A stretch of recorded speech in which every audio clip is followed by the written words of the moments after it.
Nós hoje estamos entre irmãos. Isso não é, na verdade, uma palestra. Isso aqui é uma conversa entre irmãos, porque nosso momento aqui na nossa casa é um momento de reflexão do grupo das mães que oram por seus filhos. As pessoas que estão buscando na oração o conforto para as suas dores, para as suas dificuldades. Nossos filhos não são só nossos filhos. Nossos filhos são todos aqueles que são tutelados por nós. Às vezes, nossos filhos são nossos irmãos, são nossos cônjuges, são nossos pais.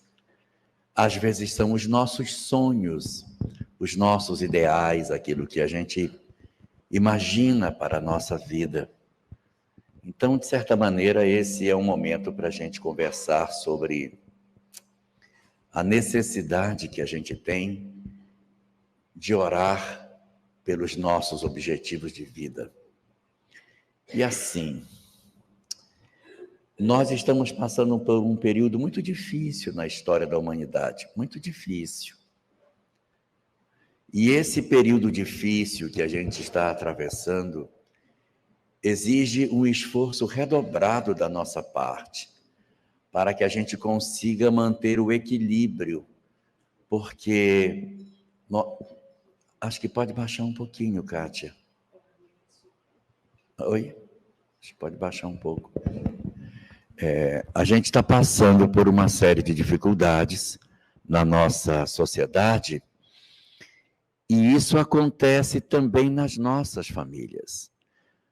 O que ocorre? Nós temos muitas vezes aquela expectativa de que a gente consiga resolver os nossos problemas familiares. Nós estamos a braços hoje com tanta dificuldade como a humanidade nunca teve. Nós estamos tendo problema de relacionamento, problema de abandono, problema de desamor, problemas de luto, problemas de toda ordem na nossa sociedade. E todos esses problemas que a gente tem, eles estão trazendo muitas dores para as nossas vidas. E quando a gente chega na casa espírita, é muito comum, pela leitura que a doutrina espírita nos traz, sobre planejamento reencarnatório, sobre compromisso com a família, sobre a responsabilidade nossa diante dos nossos deveres. Todas essas reflexões que a doutrina espírita faz, muitas vezes a gente começa a desenvolver um sentimento extremamente pernicioso para nós, que é o sentimento de culpa.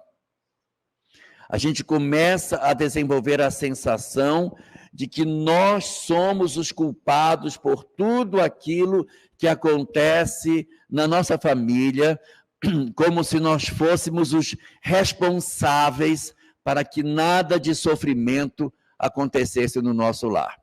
A gente olha os nossos filhos e nós queremos que os nossos filhos sejam pessoas felizes, bem-sucedidas, que encontrem parceiros amorosos, que nos deem netos saudáveis e que a gente viva em harmonia. Sonhamos ter um casamento feliz com uma pessoa que nos respeite e que nos ame, que nos seja cúmplice. Sonhamos para nós próprios que as nossas expectativas profissionais, que as nossas realizações profissionais também sejam realizações satisfatórias, que a gente se sinta feliz na vida que tem, que Deus nos dê saúde, que Deus nos entregue aquilo que a gente deseja para que a gente consiga realizar os nossos sonhos. Às vezes os nossos ideais estão ligados com os nossos pais. Sonhamos que os nossos pais nos amem. Sonhamos que os nossos pais nos abracem.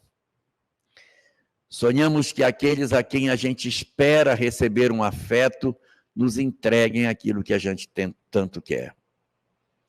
Ou seja, a gente tem muitos sonhos, nós temos muitas expectativas sobre a vida,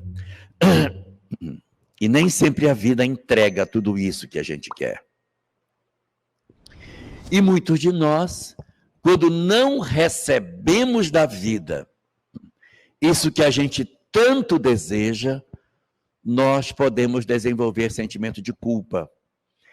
E isso é péssimo, porque a culpa nos adoece. A culpa pode nos levar à depressão.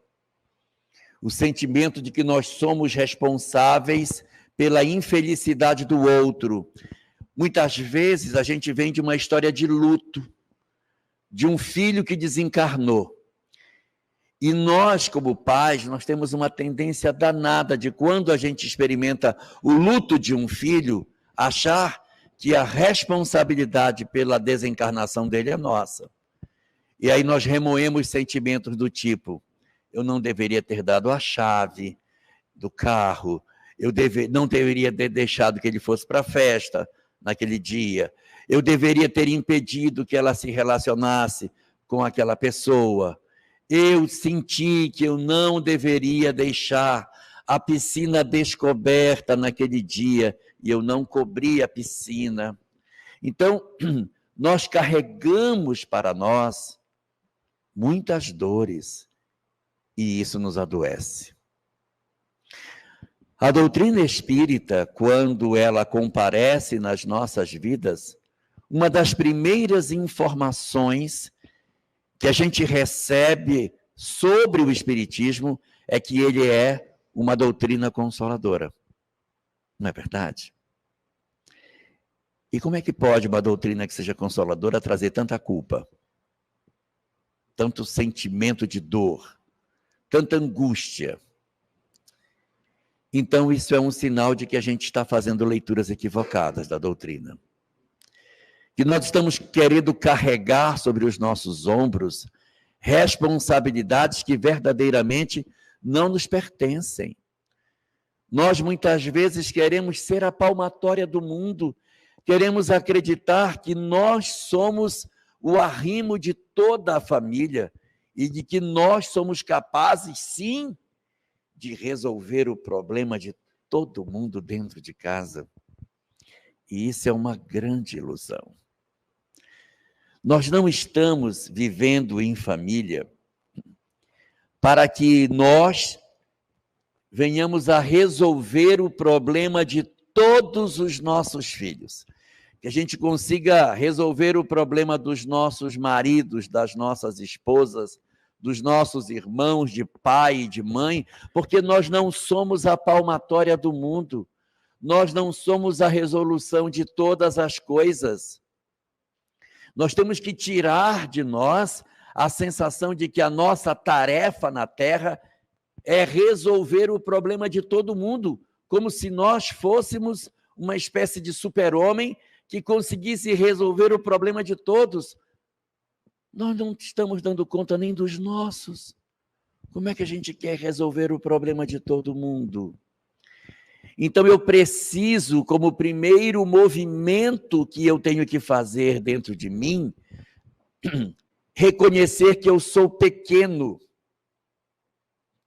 reconhecer que eu sou frágil, que eu não tenho condição de resolver.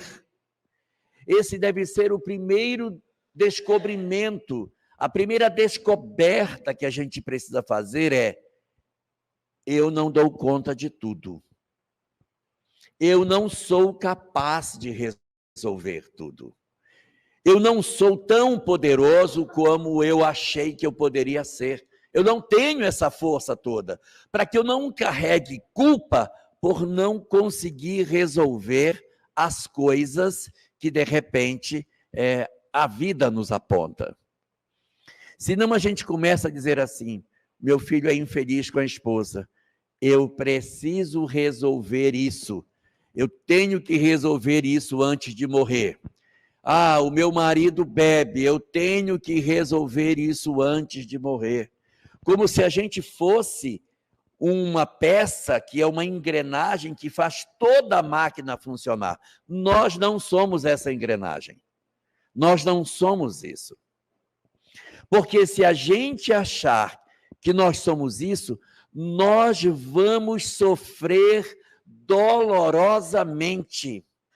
Nós vamos sofrer demais, porque nós vamos querer colocar sobre os ombros forças que a gente não consegue carregar. Exatamente por isso, pelo fato da necessidade de nós descobrirmos que nós somos frágeis, pequenos, cheios de defeitos, incapazes de dar solução para tudo, é que Jesus deixou como a primeira frase dele, Andréa, a primeira coisa que Jesus disse quando ele iniciou sua vida pública. A primeira frase que ele disse para a multidão foi: bem-aventurados os pobres de espírito. Ou seja, felizes os que descobriram que são pequenos. Ai daqueles de nós que acharmos que somos capazes de resolver todas as coisas. Nós somos frágeis, nós somos pequenos, nós somos ainda espíritos que não temos a competência para resolver tudo. E eu preciso aceitar a minha pequenez. Eu preciso aceitar. Eu não dou conta, eu tenho imperfeição, eu não sou capaz de fazer, para que eu não tente colocar sobre os meus ombros a necessidade de resolver o problema de todas as coisas. Mas resolver o quê? Resolver aquilo que eu dou conta de resolver. Existem coisas que a gente dá conta de resolver. Então, o que eu dou conta de resolver, eu vou resolver. O que eu não dou conta de resolver, eu não dou conta de resolver. E eu preciso ter isso muito claro para que eu não carregue culpa por aquilo que eu não sou capaz de fazer.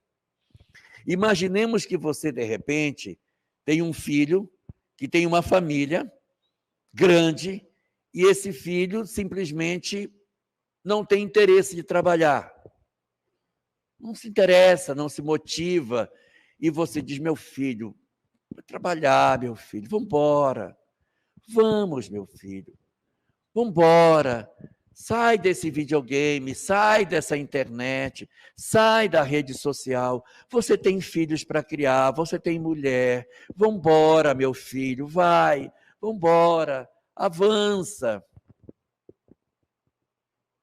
E aí, ele não faz. E você vê seus netos passando necessidade. Não tem como você não se comover. Aí você vai ter que ajudar. Mas a gente vai ajudar até o limite das nossas possibilidades. Eu não posso dizer assim: tudo bem, não quer trabalhar, deixa que eu sustento a tua família. Se eu não tenho condição de fazer. Então, o que eu posso fazer? Meu filho, eu posso ajudar até aqui. Mais do que isso, eu não posso dar. Porque se eu der mais do que isso, eu me prejudico. Mas eu estou fazendo por você tudo que eu posso. Então, eu vou te dar, todo mês, uma quantia para você se virar. Pronto. É o que você pode fazer, é o que posso fazer. O resto você corre atrás. Aí ele pega o dinheiro e gasta todinho nos primeiros 3 dias. E passa o resto do mês, as crianças continuam com fome. Aí você diz: então eu vou te pagar por semana. Vou pegar o dinheiro e vou te dar toda segunda-feira. Não vou te dar sexta, senão você vai beber esse dinheiro. Vou te dar segunda, aí toda segunda eu te dou um pouquinho para completar. Vai ficar melhor para ti, porque senão tu não vai saber administrar teu dinheiro. Toda segunda-feira eu vou te dar. Aí ele, toda segunda-feira recebe. Na quinta-feira, o dinheiro acabou. Preciso de dinheiro. Aí você divide, diz: eu vou te dar de 2 em 2 dias. Vou te dar segunda, quarta e sexta. Segunda, quarta, sexta. E vai fazendo isso, mas se você avançar em oferecer mais do que você pode, você se destrói e não resolve. Só que para isso, a gente tem que ter uma força danada de ter a capacidade de enxergar carência na vida dele. Mas é o processo educativo que precisa ser feito. Porque se eu fizer tudo por ele, ele infelizmente vai dizer: mamãe resolve, papai resolve, e vai postergando a solução. Está confortável não trabalhar. Então a gente estabelece um limite e tenta trabalhar dentro disso. Então são essas possibilidades que a gente tem que trabalhar dentro de nós. O que é que eu posso oferecer materialmente? E o que é que eu posso oferecer emocionalmente? Às vezes não é essa a dificuldade. Às vezes eu tenho um filho envolvido com droga. O que eu vou fazer, meu Deus? Virar as costas, expulsá-lo de casa, empurrá-lo no mundo, é a pior opção que a gente pode tomar. Porque enquanto ele está debaixo da nossa tutela, por mais complicado que seja a convivência, a gente ainda tem condição de administrar esse processo. Condição de conversar e inibir os excessos. E dizer para ele que nós os amamos. As pessoas que estão envolvidas com droga, elas têm uma necessidade imensa, imensa, de se sentirem amados. Já está provado que o processo de drogadição das pessoas, ele inicia num sentimento de desamor. Por que eu me drogo? Eu me drogo porque eu quero me drogar? Não. Eu me drogo porque eu quero anestesiar a minha consciência da dor que eu sinto. Eu sinto tanta dor, eu sinto tanto vazio, tanto abandono, tanta tristeza, tanto sentimento de que ninguém gosta de mim, que eu quero esquecer isso. A droga vem, anestesia as minhas lembranças da minha realidade. E eu mergulho nela. Da mesma maneira que uma pessoa que é depressiva utiliza uma medicação para reequilibrar as suas emoções, a pessoa que hoje faz uso da chamada droga ilícita, ela está movida pelo mesmo sentimento. E ela procura a droga exatamente para que ela consiga encontrar um anestésico para o sofrimento que vai na alma dela. E ela vicia. E ela não quer mais enfrentar o problema. Ela vai fugindo do problema. E quando a gente tem um filho ou uma filha, um irmão, marido, ou algum familiar dentro dessa circunstância, é importante que antes de dizer, isto é um vagabundo que se droga, dizer, ele é o infeliz que sente muita dor. Se ele sente muita dor, a ponte para reconstruir é a ponte do amor. É preciso inocular nele a certeza de que ele é amado. É o único instrumento capaz de puxar o indivíduo de volta, é o amor. Por isso que quando as pessoas se convertem ao cristianismo, elas saem da droga porque elas têm a compreensão de que Jesus me ama. E é esse amor que retira a pessoa da droga. Ela precisa ter assim, não, Jesus me ama. Aí ele vai. Por isso que é tão repetido, pode observar, nos grupos de adictos é dito, meu amigo, Jesus te ama. Por quê? Porque é o desamor que jogou a pessoa naquele lugar. Eu preciso da vara, que tem na ponta da vara o amor, para pescar a pessoa de volta e tirá-lo daquela condição. Então, o amor acaba sendo a essência para esse trabalho. Haverá casos mais graves de drogadição em que a gente não vai poder mais conviver com um filho drogado. É quando ele se tornou violento, quando ele começa a agredir, quando ele está roubando dentro de casa para se drogar, quando as coisas saíram realmente de controle. Nessas circunstâncias, O ideal não é lançar a pessoa fora de casa pelo fato do que ela está fazendo de errado, mas é chamá-lo quando ele estiver sóbrio e dizer: o que é que eu vou fazer com você se você continuar fazendo isso? Porque eu não tenho condição de estar comprando todo mês uma televisão nova. O que é que eu vou fazer? O que é que eu tenho que fazer contigo? Me diz o que é que eu faço contigo. Para que ele faça um compromisso. Eu estou errado, está errado? E se você fizer de novo? O que é que a gente faz? O que é que eu vou fazer? Porque eu não posso continuar contigo dessa situação. Ou você para de fazer isso, ou eu vou ter que tomar uma atitude chata. O que é que eu faço? E você faz ele dizer. E vai doer demais, mas você vai dizer: então está fechado o trato. Se você pegar mais um objeto para vender, tu não vai ficar morando mais aqui em casa. Eu vou continuar amando você da mesma forma. Vai doer demais no meu coração, mas eu vou ser obrigado a fazer. Mas eu não vou te abandonar. Eu vou alugar um quarto para ti, para você não ficar na rua, e você vai morar lá. Eu vou pagar esse quarto, mas aqui você não vai poder ficar. Você está me roubando? Não posso te deixar. Mas eu não vou fechar a porta para você. Quando você quiser ajuda, quiser se internar, quiser procurar socorro, eu estou aqui, porque eu nunca vou deixar de ser teu pai, ou nunca vou deixar de ser a tua mãe. E vai doer, gente, mas como dói. Você tem que tomar a decisão de dizer: agora você vai para lá, você vai ficar lá. Se você quiser vir aqui em casa só quando eu estiver, você vem. Se quiser vir almoçar conosco aqui no domingo, você almoça. Você pode fazer as refeições aqui, mas sozinho na casa você não fica mais, não. Porque você não está se comportando. Quando você melhorar, a casa é sua. Você sabe que você pode voltar.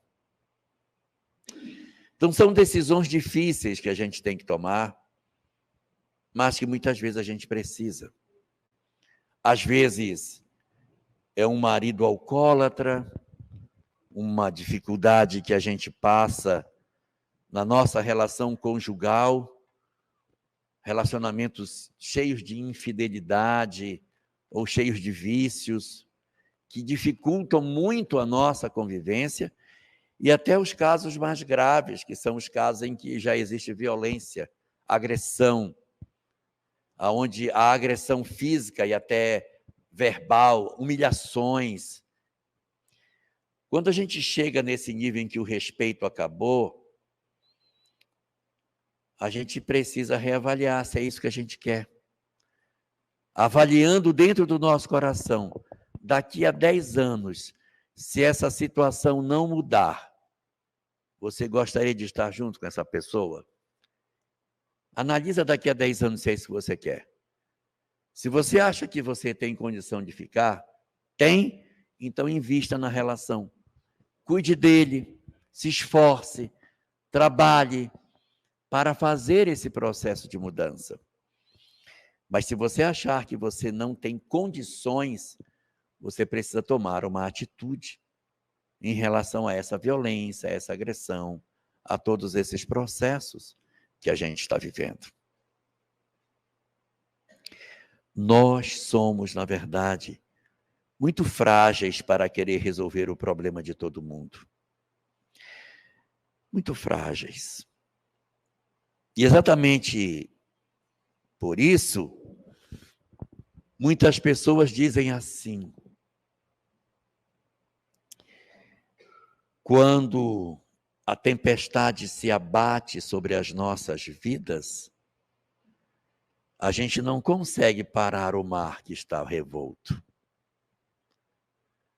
Quando os nossos filhos estão envolvidos com violência, com drogas, bebida, uma vida irregular, quando o nosso casamento está balançando nessas águas revoltas, quando os nossos pais estão vivendo uma história de profunda dor nessa relação conosco, a gente diz assim: eu não dou conta sozinho, eu sou pequeno para dar conta. Então, Kátia, como a gente é pequeno, como a gente é frágil, a gente precisa se apoiar em quem é forte. E é aí que vem a importância de grupos como esse, que são grupos de oração. Para quê? Para que eu perceba até onde eu consigo ir e a partir de onde a ação do mundo espiritual em nosso favor vai completar a parte que eu não sou capaz de entregar. Porque a oração pode demais. O poder da oração, ele é gigantesco para harmonizar um lar. Por quê? Porque o filho drogado, o filho problemático, o marido que bebe, a esposa depressiva, o pai intransigente, a mãe amarga, são muitas vezes pessoas que estão sofrendo processos de influência espiritual dentro dos nossos lares e que podem experimentar uma melhora incrível a partir da oração. A gente diz assim, mas como é que a oração vai mudar? Porque ela melhora a ambiência do lar, ela melhora a harmonia do lugar onde a gente vive. A gente não percebe, neste momento que aqui estamos, a energia positiva que esse ambiente tem. Vocês não sentem a harmonia vibrando no lugar onde nós estamos? Nem sempre os nossos lares têm essa mesma energia, porque é um ambiente de discussão, de briga, de mágoa, de ressentimento, de ódios, de pragas, de uma série de palavras negativas, de sentimentos de amargor que impregnaram as paredes da nossa casa de uma série de sentimentos horríveis.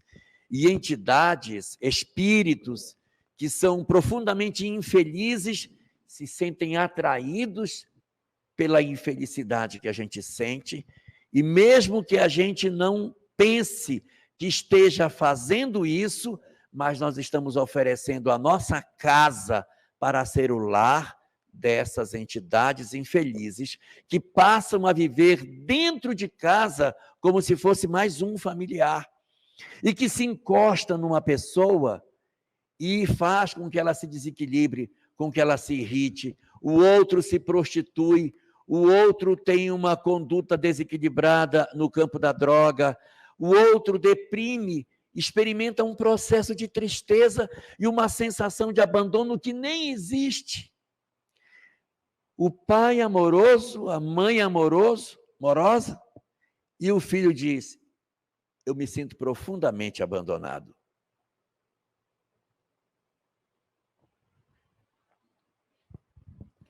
E a gente vai dizer, não é verdade. Você não é abandonado, mas ele se acha que é, então se ele acha que é, ele é. Não adianta você dizer, não, mas você não é, olha, comprei um tênis para você, comprei uma camisa, mas eu sinto.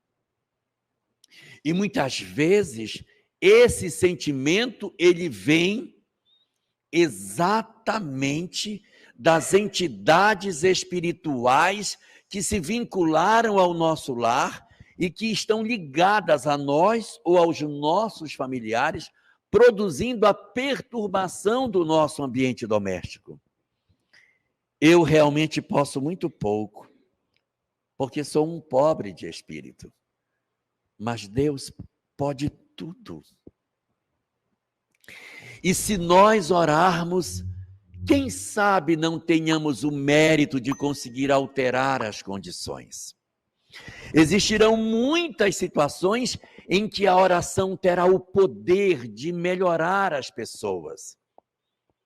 Minha filha depressiva pode melhorar com as orações fervorosas, sistemáticas, insistentes, que eu vou repetir todos os dias na expectativa de que ela melhore. Ela pode melhorar. O marido que bebe pode melhorar. O filho que se droga pode melhorar. As relações conjugais, elas podem melhorar. Como se Jesus aparecesse nas nossas vidas, estendendo as mãos naquele barco que está na tempestade e acalmasse a tempestade do nosso lar, acerenasse a tempestade e fizesse com que o nosso lar se tornasse um ambiente muito mais tranquilo a partir da ação que os espíritos podem empreender nas nossas vidas. Mas nem sempre vai ser possível. Nem sempre a oração vai conseguir nos entregar aquilo que a gente pede. Por quê? Porque, como nós sabemos, muitos de nós encarnamos na Terra para passar experiências que são da nossa história de vida. E que eu preciso daquela doença, eu preciso daquela situação, eu preciso passar por aquele câncer, eu preciso passar por aquela diabetes que vai fazer eu perder um pé, eu preciso passar por um problema qualquer que vai me ajudar a resolver um problema que eu tenha. Então, nem sempre a oração vai alcançar o êxito que a gente tanto busca. Tem vezes que não vai dar, tem vezes que não vai ser possível. E a gente diz assim, ué, então Deus não vai ouvir as minhas preces? Vai. Mas Ele vai fazer uma outra coisa, André. Ao invés de Deus acalmar a tempestade, Ele pode acalmar o marinheiro. A tempestade continua a mesma, o marido continua bebendo, o filho continua se drogando, a filha continua depressiva, os pais continuam problemáticos, mas o marinheiro está calmo, porque se o mar está revolto e o marinheiro está desesperado, o barco vai naufragar. Mas se o mar estiver difícil, mas a prece me der serenidade, eu consigo atravessar o mar e encostar o barco no porto. Eu consigo fazer. Então, muitas vezes, a oração vai sim resolver o problema lá no outro. Mas haverá vezes em que ela vai resolver aqui em nós e não lá. Por quê? Porque eu não tenho a capacidade de resolver tudo. Mas eu preciso ter a serenidade de espírito de não me desesperar diante do que acontece. Assistir que, de repente, com todos os esforços que eu fiz, o meu filho se suicidou. E eu não posso enlouquecer dizendo, eu fui a culpada ou eu fui o culpado, porque o meu filho se matou. Eu fiz tudo o que eu podia. E ainda assim, ele se suicidou. Para a gente trabalhar a culpa nunca, nunca, mas nunca será um sentimento positivo. Positivo é responsabilidade, culpa nunca. É o que Joana de Ângeles nos diz. Não cultivemos a culpa, cultivemos responsabilidade. Eu tenho responsabilidade com isso, eu não tenho culpa.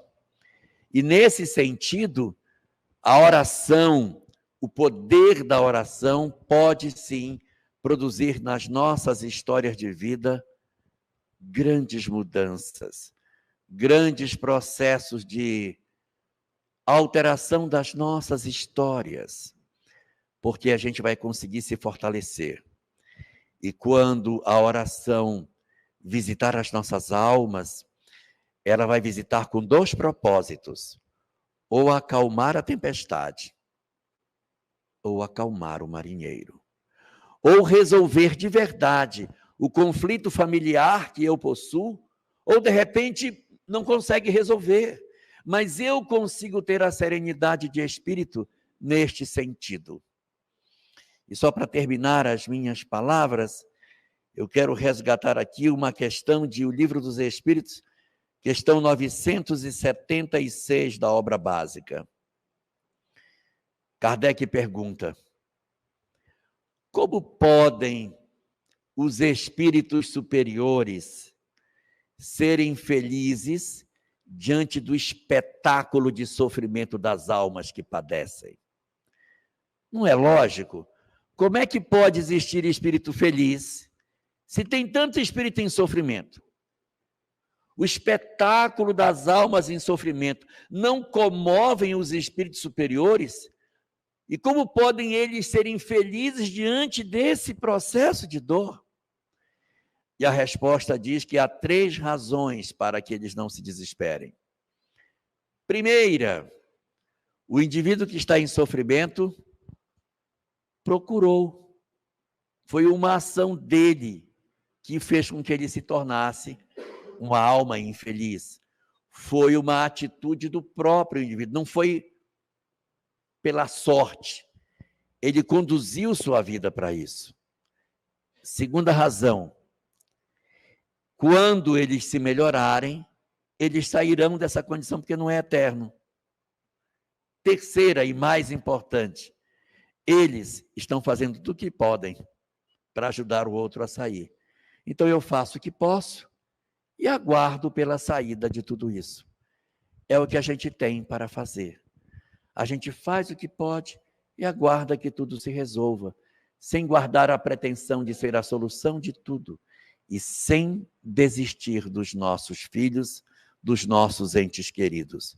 Fazer tudo o que a gente puder, sem virar as costas para ninguém, mas no limite que a gente possa fazer, para que a gente também não adoeça sem conseguir resolver o problema dele e sendo arrastado para dentro do buraco também.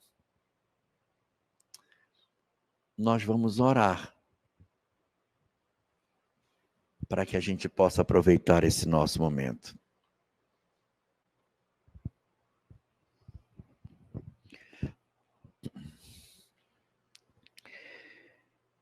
Querido Senhor das nossas vidas, as nossas almas nesse momento, reunidas em torno da Tua misericórdia, suplicam a Tua presença de paz sobre os nossos lares. Te rogamos, Senhor, que os espíritos que servem aos Teus trabalhos do bem, que as entidades que Te obedecem e que ao Teu comando se dirigem à terra para realizar o trabalho de socorro daqueles que mais padecem, sejam convocadas nesse momento para realizar o trabalho de socorro no lar de cada um de nós. Nós te pedimos, Senhor, por todos os nossos entes queridos, principalmente pelos que se encontram mais frágeis, por aqueles que se encontram mais adoentados física e emocionalmente. Permite que o Espírito benfeitor de cada um deles esteja próximo deles nesse momento e que eles possam sentir a energia do amor que é emitida de nós na direção deles, para que o sentimento de que eles são amados, de que eles são queridos, sensibilize as fibras mais profundas dos seus corações, fazendo com que suas almas se abram para perceber as energias de amor que os envolvem nesse momento, pela presença de seus espíritos guardiães, de seus mentores, que nesse momento os abraçam, que nesse momento os envolvem carinhosamente, fazendo-os recordar do amor que sentimos por eles. Permite, Senhor, com que eles relembrem os amores, os cuidados, o zelo, as nossas histórias de afeto que temos com eles. Ajuda-os a relembrar que existe alguém que os ama. Fortalece nos seus corações frágeis a certeza do nosso amor por cada um deles. A certeza de que nós nunca os abandonaremos. para que as luzes da tua misericórdia envolva todos nós e eles, e no movimento de lembranças espirituais, nós consigamos resgatar os compromissos que assumimos uns com os outros antes do nosso renascimento, para que se aclare nas nossas mentes as responsabilidades recíprocas que possuímos e a necessidade que temos de realizarmos o melhor de nós em favor do outro, no entendimento de que tu, Senhor, espera que nós façamos o que pudermos, mas que aguardas também que eles atuem em favor de suas próprias vidas, quebrando as algemas que ainda os prendem às condutas equivocadas, aos vícios, à rebeldia, à falta de observação das leis espirituais. Ó Senhor, misericórdia, envolve-os nessa hora, como espíritos que são, para que recordem os compromissos espirituais que trouxeram para esta existência, e assim consigam, nem que seja, por um momento curto que seja, refletirem sobre as responsabilidades espirituais que têm. Ajuda-nos a conseguir conversar com eles de maneira mais tranquila. Ajuda-nos, Senhor, a acessar o coração deles. Facilita-nos que durante o sono, quando eles estiverem dormindo, ajuda-nos a conversar com eles como espíritos que são, despertando as suas responsabilidades espirituais. E concede-nos, Senhor, a graça de podermos perceber a tua presença dentro das nossas almas também, nos fortalecendo diante dos momentos de testemunho que teremos que enfrentar, das nossas horas de tristeza, dos nossos momentos de amargor, das dores que carregaremos em nossas almas em função de não conseguirmos o êxito completo daquilo que buscamos. Nós te rogamos, Senhor, nos ajuda a desenvolver a resignação diante das dores da vida, por entendermos que movimentamos tudo que poderíamos fazer em prol deles. Ajuda-nos a não desistir, mas a nos resignarmos, a não abandonarmos nenhum deles, mas a compreendermos que as tuas leis imortais podem exigir dos nossos entes queridos dores profundas que nós não seremos capazes de livrá-los delas. Por isso, fortalece-nos o espírito, fortalece a nossa fé, para que as dores dos nossos entes queridos não roubem a nossa serenidade de espírito, mas que não nos lancem na indiferença, que nós continuemos sempre, sem desistir, sem esmorecer, sem nos cansarmos, no propósito de investir tudo que nos for possível em favor desses que tu nos confiaste. Reconhecendo a nossa pequenez e que tu podes fazer, evidentemente, muito, muito mais do que nós, mas ajuda-nos, Senhor, a estarmos serenos quando não formos capazes de resolver. Serenos diante da doença mutilante, serenos diante da droga, serenos diante da promiscuidade, serenos diante do crime, serenos diante do luto que pode roubar o anjo das nossas vidas. Senhor, em favor de todos nós. Nós te rogamos, tem misericórdia das nossas almas, que precisamos tanto de ti para conseguirmos equilíbrio. Os nossos corações estão cansados de tanto sofrimento. E por isso te buscamos na expectativa de que tu, Senhor, possas oferecer às nossas almas a serenidade de espírito que o mundo não conseguiu nos oferecer.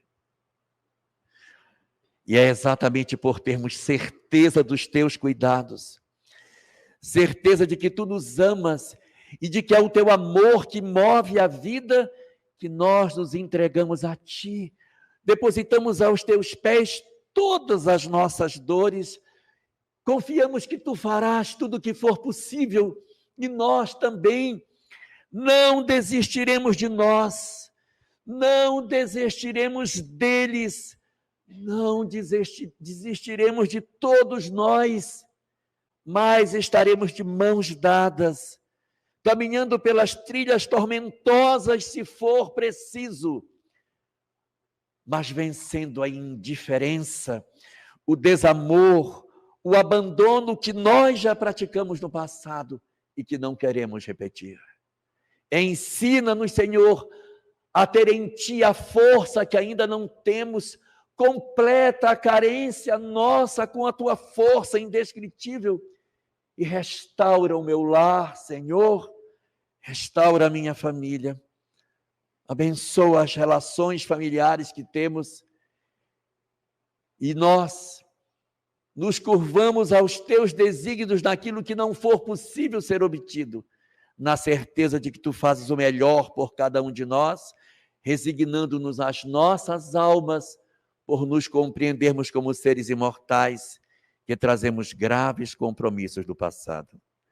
É dentro desta compreensão que nós te agradecemos as tuas bênçãos e te pedimos, Senhor da vida, que tu guardes as nossas almas sob as tuas bênçãos de amor e que a tua infinita paz se derrame sobre o nosso lar e o lar de todos os teus filhos sobre a face do planeta.